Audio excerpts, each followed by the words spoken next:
50% experience traumatic stress symptoms in the severe range. People who do not themselves experience trauma but attempt to traumatize people. 50% experience high to very high levels of compassion fatigue. 34% met PTSD diagnostic criteria from secondary exposure to trauma, and 37% experienced clinical levels of emotion distress. Christian Prosto, our dear colleague, many years ago, not so many years, but some years ago, did a study among torture treatment centers, and there about 31% of individuals had their own, of people he interviewed had their own trauma histories and very severely affected by the histories that the material they were working with.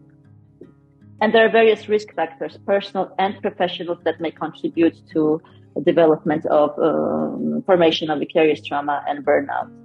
Among them, pre-existing trauma history, young age is a big risk factor, young age without proper supervision at work, mismatch between organization and the individual who works in the office, the lack of professional support system, inadequate orientation and training for the role. So we did a survey amongst our staff. In 2020, we had a 36%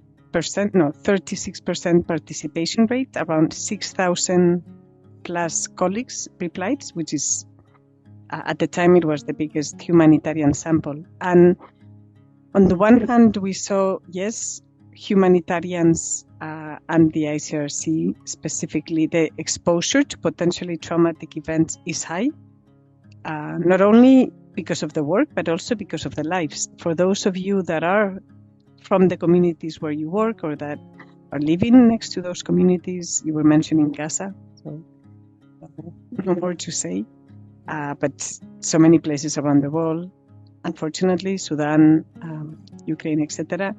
There's this combination between of the extra exposure you get because of your work plus what you already live because you're in that context.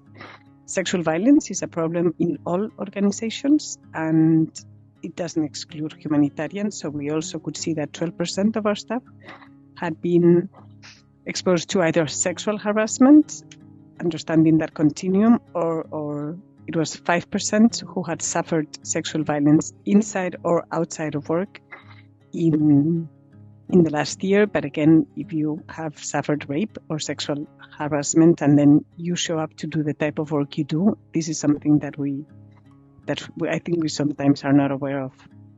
And then what we saw is that around 30% of our staff have screened positive for at least one mental health condition. This data is very similar to that of other studies done with humanitarians, and there was 10% of the colleagues that actually screened positive for at least 3 or more. So we say screen positive because we use scales. They're not clinical interviews, but it's an indication that those colleagues should be having at least a clinical interview to assess